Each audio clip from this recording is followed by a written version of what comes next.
No, it's terrible. You know, by the way, I'd like to congratulate Vladimir Putin for having made yet another great deal. Did you see the deal we made? Now, look, we want to get people in. You know, we got 59 hostages. I never paid anything. They released some of the greatest killers anywhere in the world, some of the most evil killers they got, and we got our people back. But, boy, we make some horrible, horrible deals, and it's nice to say we got them back, but does that set a bad precedent, Bert, right? Does that set a bad precedent, Bert? This is my video update on this Sunday afternoon, April the 4th. Let's talk about some news, and let's make our way over to the Salt Lake here in Larnaca, Cyprus. I call it Mars because every time I go to the Salt Lake, I feel like I'm on Mars. But let's pay a visit to the Salt Lake, see if there are any flamingos, but I doubt it. Not this time of year. There will be a lot of salt. You will see a lot of salt on the lake. So let's discuss what is going on in the world today. And we are, according to Axios, we are 1 day away from a war. This is what Axios is reporting. A U.S. military commander is in the Middle East preparing for the Iranian attack. And Axios is reporting that their sources in the Pentagon are saying that Iran will retaliate on Monday, tomorrow. This is when we will have Iran's retaliation. Now, the military commander, according to Axios, that is in the Middle East and working with Israel, consulting with Israeli military officials and other U.S. allies and partners in the region. According to Axios, they are working on a defense which was very similar to Iran's retaliation a few months ago, where we saw countries in the Middle East track the drones and the missiles and whatever Iran launched. When was it? Like 3 months ago or 4 months ago? And they're trying to put together the same type of deterrence. But you know, that Iranian retaliation a few months ago was more of a warning than a retaliation. My fear is that this time around we're going to get a real retaliation and not just a warning telling the United States and the Israelis, don't F around with us because we can hit you. That was the message that Iran was sending a few months ago. I don't think we're going to get that this time around. I think this time around, Iran's going to actually show their capabilities and what they can do. I hope not. I mean, I understand that Iran has to retaliate. The Greek flag, it's a beautiful flag, huh? The blue and the white and the cross. But yeah, I understand that Iran has to retaliate because they were attacked in their capital city during the president's inauguration. Even though Iran is not very aligned with Hamas, Hamas actually has a lot of countries in the Middle East that, to put it mildly, do not like Hamas at all. But it's the fact that you had a projectile, a missile, hit Tehran, the capital city, which warrants a reply, an answer from the Iranian government. An embarrassing event during an inauguration of the new president. A missile hits the capital city and takes out one of the leaders of Hamas who was invited to attend this event. And according to Iranian officials, the Republican Guard, this was a projectile. This is according to their investigation. This was not some sort of explosive device planted in the house that the Hamas leader Haniyeh was staying. This was an actual projectile. This is according to Iranian officials. Though they are saying this projectile was a short-range projectile, which means that it was launched from within Iran. So anyway, we're going to wait and see what happens tomorrow. Let's hope and pray that we do not get a big war, because this could turn out to be a catastrophic war in the Middle East. Israel, Hezbollah, Iran, it could pull in Yemen, it could pull in Syria. The whole region could get pulled in, and of course the United States could get pulled in. Very windy here. Very windy here on planet Mars. Does this look like Mars? Or does this just look like a lot of salt? It's hard. Very hard. So this is all Biden's fault. That's my take on it. Or at least a big part of everything that's happening in the Middle East is because of the Biden White House's failed diplomacy. They failed to get a ceasefire.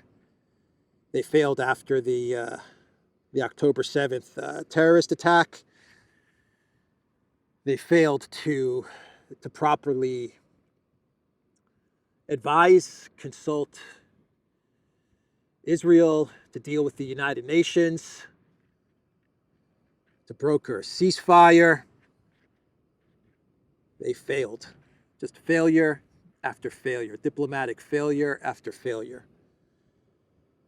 And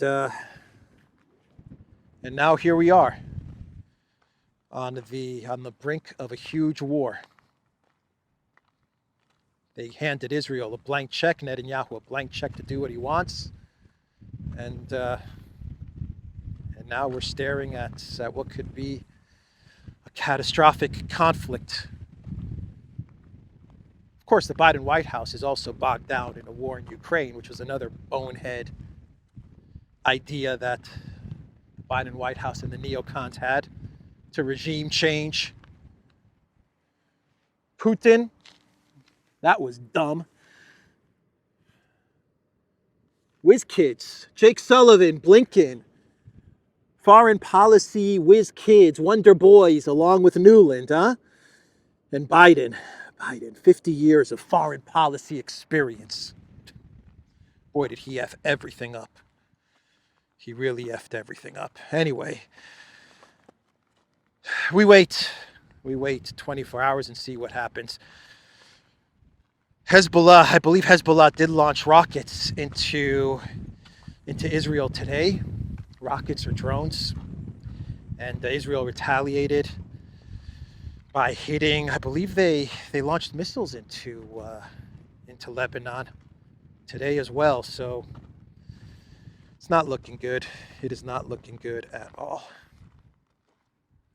So Trump was speaking in Atlanta, huh? He was giving a rally in Atlanta, Georgia, and he talked about the failures of the Harris-Biden White House. He talked about their failures, the fact that they simply cannot govern the United States. Foreign policy-wise, they're completely incompetent. They have no idea what's going on in the world. Terrible at negotiations, and Trump highlighted that by talking about the hostage deal, and he congratulated Putin. Trump actually congratulated Putin because he says that Putin negotiated a very good deal, very good hostage deal. Putin got Russian citizens back, and according to Trump, the Biden White House, they gave up a lot, and didn't get the equivalent of what Putin got. I don't know. Maybe, maybe not. I'm not sure about that. But Putin, he got Vadim Krasikov. He did get Vadim Krasikov, and the mainstream media, they talk about Krasikov as an assassin, as one of Putin's assassins. But they always fail to mention, and Aaron Mate, he put this out in a tweet the other day, that the collective West, they failed to mention that Krasikov, he killed a very nasty guy in Germany, at least according to the Russians. The person that Krasikov allegedly killed was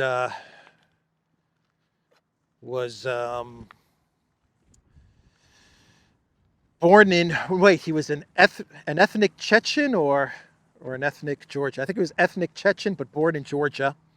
I forgot his name, but he was a terrorist according to the Russian Federation, and he killed and tortured a lot of Russian soldiers involved in horrific acts of terrorism, including, from what I understand, including the terrorist attacks against the Moscow metro.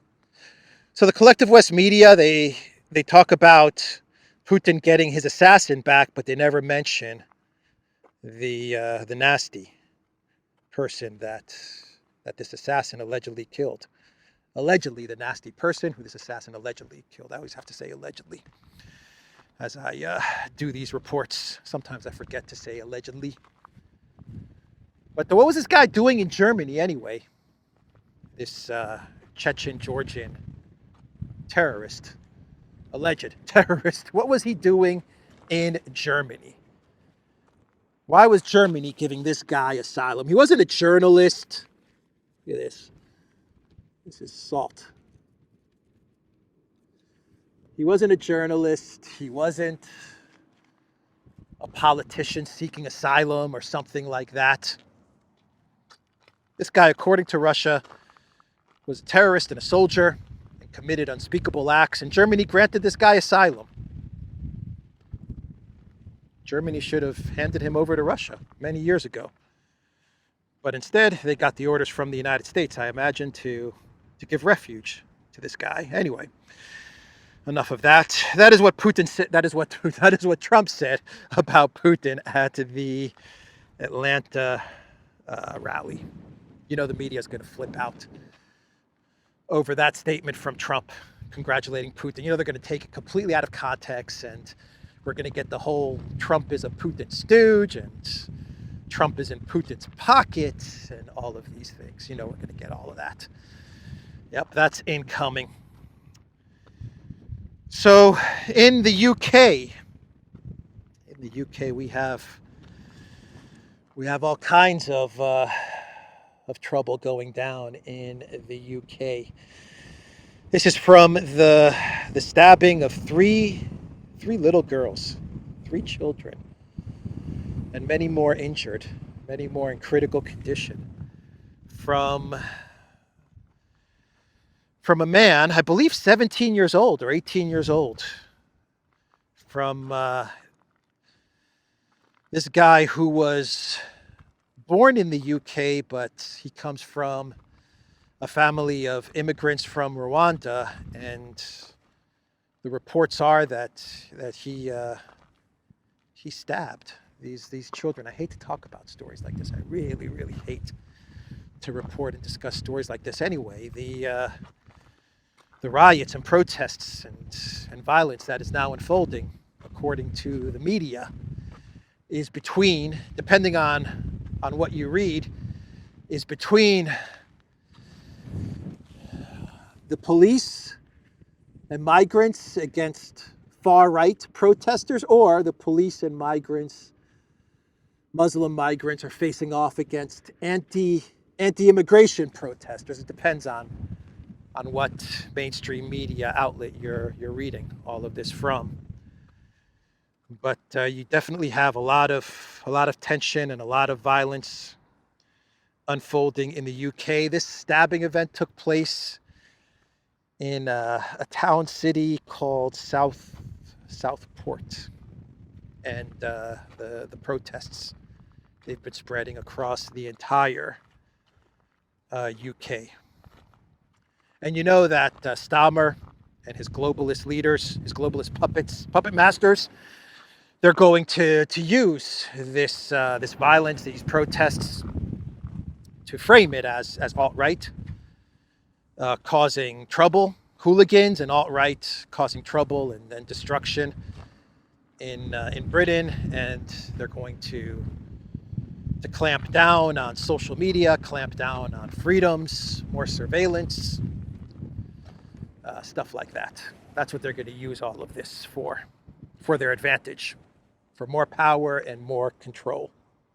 That's going to be the end result to everything that is happening right now in the UK.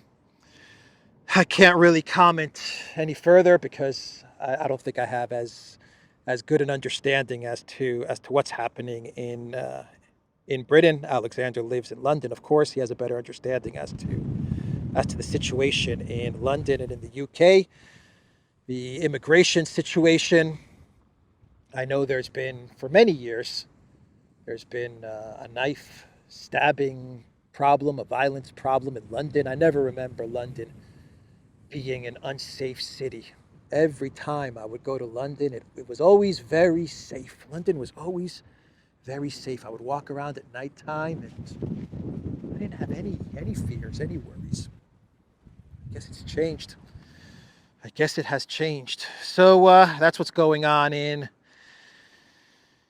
the UK. What else should we discuss?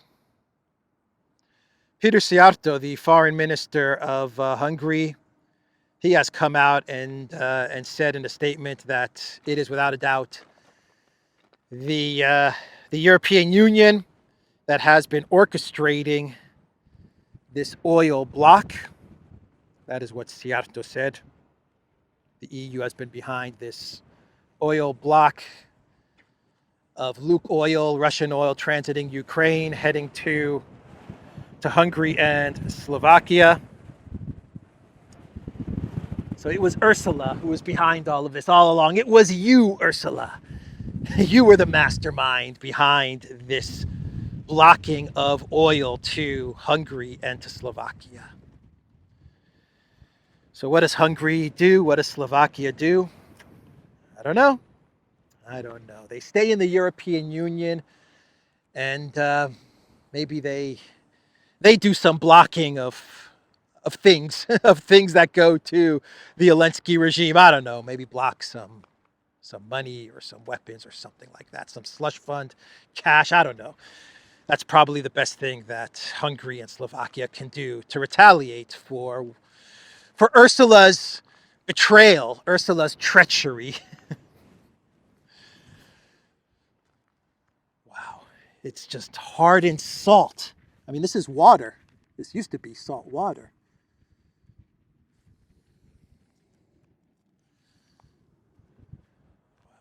Amazing, huh?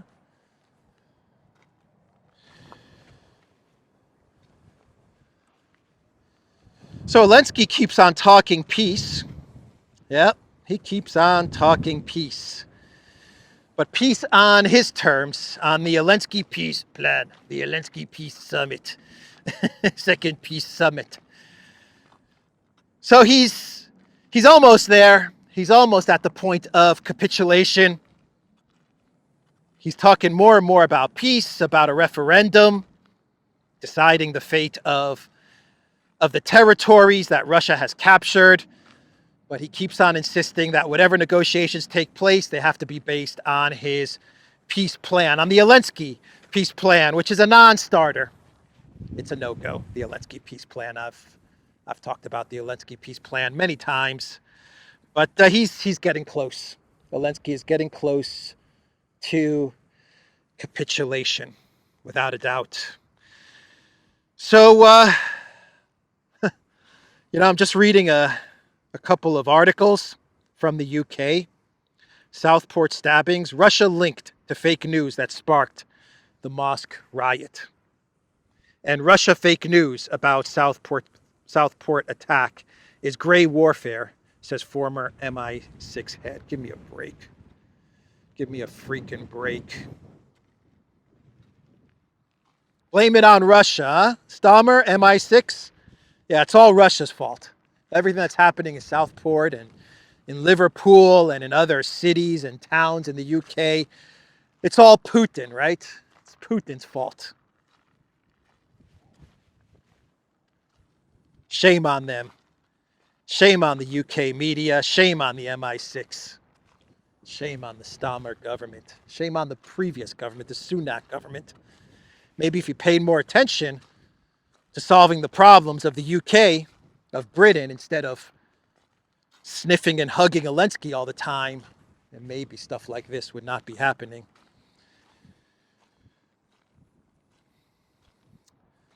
So I'm trying to think if I have anything else to discuss, or should we wrap it up and make this a quick video, get to some clown worlds perhaps. S&P lowers Ukraine's long-term and short-term sovereign credit rating to selective default due to missed coupon payments.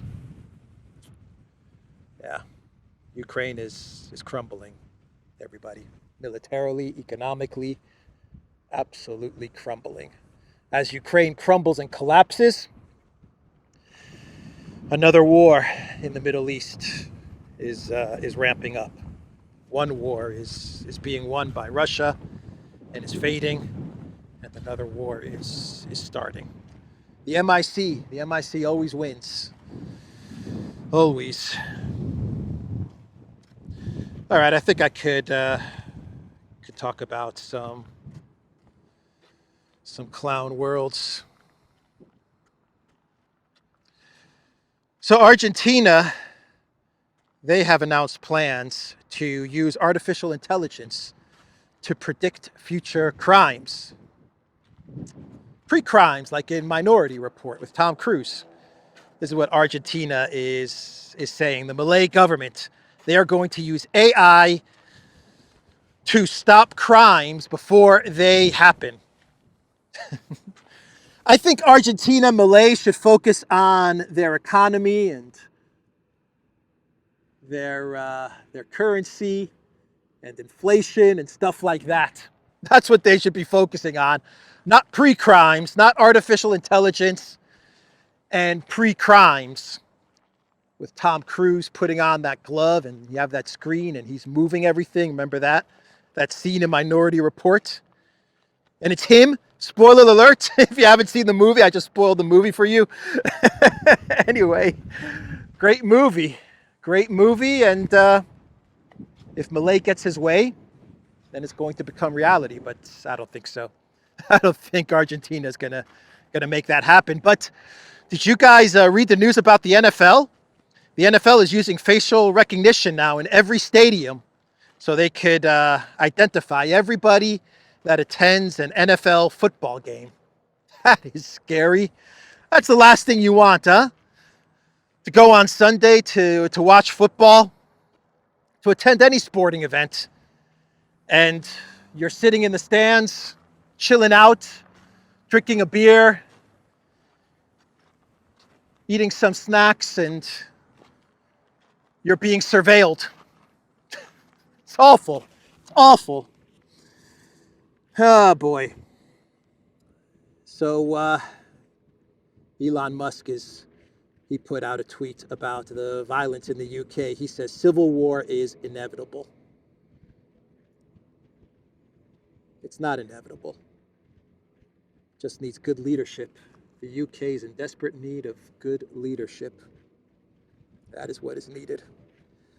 Voice of America says Russia is behind the gender scandal at the Paris Olympics. Russia's at fault for everything. Just everything. Russia did it. Russia's at fault for the boxing controversy at the Olympics, huh? It's all Russia's fault. And the two boxers that are going to compete in the women's gold medal match are the two boxers, from what I understand, are the two boxers who have the XY chromosome. Is that correct? Am I saying that correctly? That's my understanding of things. Could be wrong about that. Let me see. Concerned citizen posted on Twitter X, the Olympic women's boxing final. Out of 4 billion women on the planet, one of these two will be slogging it out to see who's the best lady in class. Yeah. Yep. So Biden was shopping in Delaware, and he was asked by a reporter if he knows what's going on in Iran, if Iran was going to stand down, and Biden responded, "I hope so. I don't know." I don't know is what Biden responded. I hope so. I don't know. If you don't know, President of the United States, then who knows what's going on? If you don't know what's going on, then who knows what's going on? He doesn't know what's going on. He has no idea what's going on. Rumor has it that Kamala Harris is going to pick Ben Shapiro as her vice president. Just kidding. Josh Shapiro. She's going to pick Josh Shapiro, the governor of Pennsylvania. Robert Barnes. If this does happen, if it is Josh Shapiro, then Robert Barnes has predicted this 100%. I also think it'll be Josh Shapiro so that Kamala Harris can try to get the state of Pennsylvania locked up in November. So we're going to have an announcement there. From what I understand, Shapiro is going to be in D.C. either today or tomorrow interviewing with Kamala Harris. I wonder what that's going to be like, Kamala Harris interviewing for her vice president. This is supposed to be Clown World. I'm just kind of rattling off news stories. I'm kind of winging it today. Pro-Maduro marches are happening all throughout Venezuela, including the capital, Caracas. Boy, did Elon Musk really took an L for Venezuela, huh? Supporting the Juan Guaido number 5 candidate, Gonzalez and Maria Corina. He really went to bat for the latest Juan Guaidos, and he's taken a big L. Looks like Maduro is secure. That's how it looks.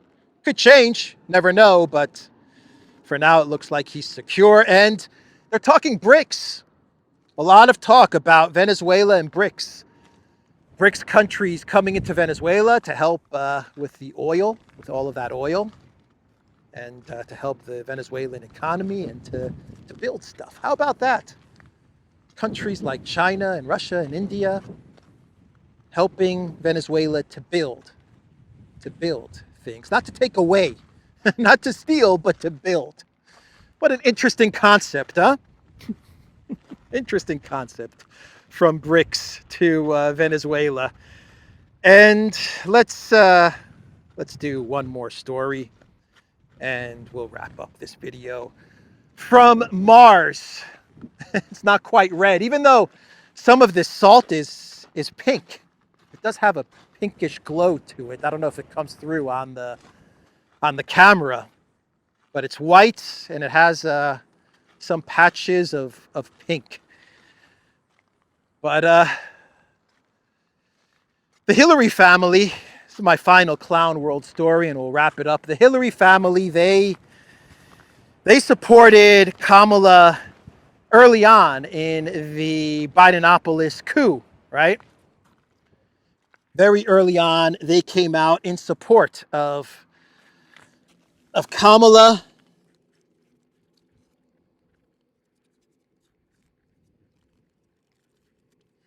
Look at this. That's some good salt, huh? Early on, they came out in support of Kamala, and everyone was asking why. Why are the Clintons supporting Kamala? What kind of deal did they work out as Bidenopolis was getting coup d'etat and Kamala was taken over, huh? What did they work out? Well, we may have one part of the deal, a piece to the puzzle for why the Hillary family, the Clinton family, came out in support of Kamala so early on in the coup d'etat process.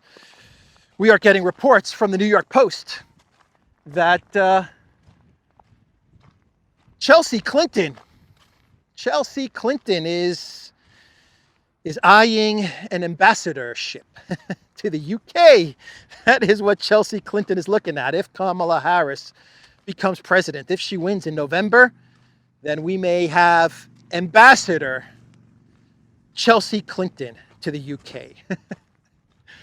Man, the UK is getting all of the good ambassadors, huh? Zaluzhny, Reznikov. What happened to Reznikov? Where did he go? Where did Reznikov go? Chelsea Clinton. Wow, all the winners. All the winners, they end up being ambassadors in London. Anyway, that's the video, everybody. TheDuran.locals.com. We are on Rumble, Odyssey, BitChute, Telegram, Rockfin, and Twitter X. Go to the Duran shop. Pick up a hat. Check out this hat. Check out this hack. Check out this hat with the Greek flag on it. Check out this old school. This is an old school Duran logo t-shirt. And you'll find the link in the description box down below. Take care.